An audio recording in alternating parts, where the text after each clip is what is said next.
Mutual fund, SIP, SWP ये सब सुना तो है, लेकिन अच्छे से समझा नहीं। आज एक ही वीडियो में हम ये सारे टॉपिक्स क्लियर करेंगे, एक सिंपल और शॉर्ट। तो इस वीडियो में हम लोग कवर करेंगे what mutual funds are and how they work, mutual funds में इन्वेस्ट कैसे करना है, म्यूचुअल फंड्स के डिफरेंट टाइप्स, एसआईपी और एसडब्ल्यूपी। तो बात करते हैं सबसे पहले म्यूचुअल फंड के बारे में। म्यूचुअल फंड होता क्या है? तो सिंपल लैंग्वेज में म्यूचुअल फंड एक डब्बा है जिसके अंदर बहुत सारे लोग पैसे डालते हैं और एक एक्सपर्ट जिसको फंड मैनेजर बोलते हैं वो इन पैसों को इन्वेस्ट करता है स्टॉक्स, बॉन्ड्स, गोल्ड एक्सेट्रा में। So why should we invest in mutual fund? अगर एफडी से भी लगभग डबल रिटर्न्स आपको किसी इन्वेस्टमेंट से मिलते हैं, डेट इज म्यूचुअल फंड। आपको मिनिमम एफर्ट यहाँ पे देना है, कोई आपको अलग से रिसर्च करने की ज़रूरत नहीं है, कोई एक्स्ट्रा टाइम देने की आपको ज़रूरत नहीं है, कोई डिग्री आपको करने की ज़रूरत नहीं है। मिनिमम एफर्ट चाहिए और बहुत ही अफोर्डेबल भी है। आप 1000-2000 से भी इन्वेस्टमेंट करना स्टार्ट कर सकते हो। म्यूचुअल फंड में इन्वेस्ट कैसे करना है? तो वो पैसा जिसकी आपको अभी 5-6 साल तक ज़रूरत नहीं है, उसको आप म्यूचुअल फंड में इन्वेस्ट कर सकते हो इंस्टेड ऑफ एफडी, जहाँ एफडी से आपको 5-10 साल में 7-8% के अप्रॉक्स रिटर्न मिलेगा, वहाँ पे आपको ऑलमोस्ट डबल रिटर्न मिलेगा म्यूचुअल फंड से। तो वो वाले पैसे को आप इन्वेस्ट करो लॉन्ग टर्म के लिए। शॉर्ट टर्म के लिए mutual fund is not very useful. हमें नहीं पता कि मार्केट कहाँ जा रहा है, कहाँ इंडेक्स जा रहा है, इतना 1-2 साल में पता नहीं चलता है। लेकिन अगर आप लॉन्ग टर्म के लिए इन्वेस्ट करते हो तो म्यूचुअल फंड इज़ बेस्ट। अच्छे रिटर्न्स हैं, फ्लेक्सिबिलिटी भी है, अफोर्डेबिलिटी भी है और मिनिमम एफर्ट आपको देना है। अभी बात करते हैं म्यूचुअल फंड के डिफरेंट प्लान्स के बारे में, regular plan and direct plan. तो डायरेक्ट प्लान मतलब जहाँ पे आपको कमीशन नहीं देना पड़ता है। आपने एक डिसीजन लिया कि मुझे ये वाली स्कीम में इन्वेस्ट करना है और आप उस स्कीम में इन्वेस्ट कर सकते हो, या फिर स्टार्टिंग में आप फी देते हो एडवाइजर को और वो आपको सिर्फ डायरेक्ट प्लान्स दिखाता है, तब आप उसमें इन्वेस्ट कर सकते हो।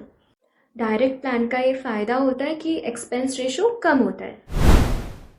अब यहीं अगर हम बात करें रेगुलर प्लान की, तो रेगुलर प्लान में हम इन्वेस्ट करते हैं म्यूचुअल फंड एजेंट के थ्रू और वो कमीशन लेता है। तो जहां डायरेक्ट प्लान में 0.5 से 1% के बीच में एक्सपेंस रेशो होता है, वहां वो रेट बढ़ के 2-2.5% के आसपास हो जाता है, जिसके कारण एक्सपेंस रेशो बढ़ जाता है और वो वाला कमीशन आपके रिटर्न से कटता है। तो अगर आप डायरेक्ट प्लान की जगह रेगुलर प्लान में इन्वेस्ट करते हो तो आपका रिटर्न डायरेक्ट प्लान से थोड़ा सा कम होगा।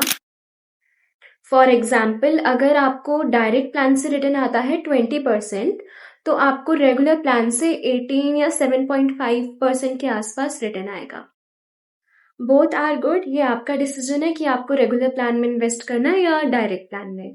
अगर आप चाहते हो कि एक्सपेंस रेशो आपका कम रहे और आप अपनी मर्जी से सेलेक्ट कर सकते हो कि आपको कौन सी स्कीम में इन्वेस्ट करना है, देन आपको डायरेक्ट प्लान चूज करना चाहिए।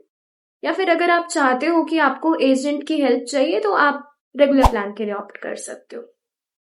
अगर डायरेक्ट प्लान में इन्वेस्ट करोगे तो एक्सपेंस रेशो कम होगा और रिटर्न भी ज़्यादा आएगा। तो अब म्यूचुअल फंड के डिफरेंट टाइप्स के बारे में भी बात कर लेते हैं।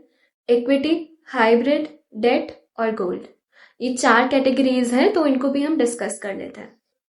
सो इक्विटी मतलब जो अपना मेजॉरिटी पैसा स्टॉक्स में लगा रहा है, स्टॉक मार्केट्स में इन्वेस्ट कर रहा है, वो इक्विटी म्यूचुअल फंड है। अब हाइब्रिड में सारा बैलेंस होकर इन्वेस्ट करता है, कुछ पैसा स्टॉक्स में होगा, कुछ पैसा गोल्ड में होगा, कुछ पैसा डेट में होगा, ऐसे अलग अलग कैटेगरीज में इन्वेस्ट होगा आपका पैसा। अब डेट फंड से आप इन्वेस्ट करते हो सिक्योरिटीज में जो आपको फिक्स्ड इनकम जनरेट करके देती है, जैसे कि गवर्नमेंट एंड कॉर्पोरेट बॉन्ड्स।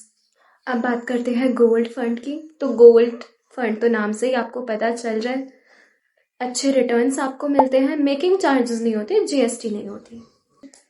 मेरे पर्सनल सजेशन से आपको हाइब्रिड और डेट में इतना इन्वेस्ट नहीं करना चाहिए, बट अगर आप 5-10 साल के लिए इन्वेस्ट करना चाहते हो तो equity and gold is best option for you. If you want 100% safety then FD, या फिर gold and equity is also a good option. Equity and gold mostly दोनों के रिटर्न सेम ही होंगे, थोड़ा बहुत ऊपर नीचे हो सकता है, इक्विटी का ज़्यादा हो सकता है, बट दोनों ही ऑप्शंस अच्छे हैं। अब बात करते हैं SIP यानी कि सिस्टमैटिक इन्वेस्टमेंट प्लान की। ये एक ऐसा मेथड है जहाँ पे आप एवरी मंथ एक फिक्स्ड अमाउंट इन्वेस्ट कर सकते हो। आप कितना भी अफोर्ड कर सकते हो, वो कुछ भी हो सकता है, 1000, 2000, 10,000, it's up to you. Market कभी ऊपर होता है, कभी नीचे होता है। SIP में आप कभी ज़्यादा यूनिट्स खरीदते हो, कभी कम खरीदते हो। इससे आपका एवरेज कॉस्ट बैलेंस होता है। फॉर एग्जाम्पल सबसे मिनिमम अमाउंट लेके चलते हैं, 500 रुपीज़ की अगर आप SIP करते हो फॉर 5 ईयर्स और 12% का अगर हम रिटर्न लेके चलते हैं तो आपके अप्रॉक्स 40,000 रुपीज़ बन जाएंगे। अब देखो SIP का उल्टा समझो, SWP यानी सिस्टमैटिक विड्रॉल प्लान। जब आपने पहले से पैसा इन्वेस्ट किया हो और अब आपको रेगुलर इनकम चाहिए, तब SWP यूज होता है। मतलब आप हर महीने 5 या 10,000 रुपीज़ निकाल सकते हो बिना पूरा म्यूचुअल फंड तोड़े। तो ये रिटायरमेंट के टाइम पे या फिर अगर पैसिव इनकम चाहिए तो उस टाइम के लिए बहुत यूजफुल है। तो SIP में आप इन्वेस्ट करते हो रेगुलरली और SWP में आप विड्रॉ करते हो रेगुलरली। अगर जॉब हो तो SIP करो और अगर रिटायरमेंट होने वाला है तो SWP करो। ये कुछ ऐप्स हैं जहाँ से आप म्यूचुअल फंड में इन्वेस्टमेंट स्टार्ट कर सकते हो सके तो डायरेक्ट प्लान चूज करो ताकि कमीशन कम लगे, और KYC के लिए आधार और पेन रेडी रखो। आई होप अब आपको म्यूचुअल फंड थोड़ा क्लियर है and we just need time and patience. देखो, पैसा कमाना इम्पॉर्टेंट है और उसे सही जगह पे इन्वेस्ट करना उससे भी ज़्यादा इम्पॉर्टेंट है। SIP आपका फ्यूचर सिक्योर करता है और SWP आपको फ्यूचर में आराम देता है। अगर आपने आज कुछ नया सीखा तो सिर्फ वीडियो में देखो, एक्शन भी लो। And for more such videos subscribe Ruby rules.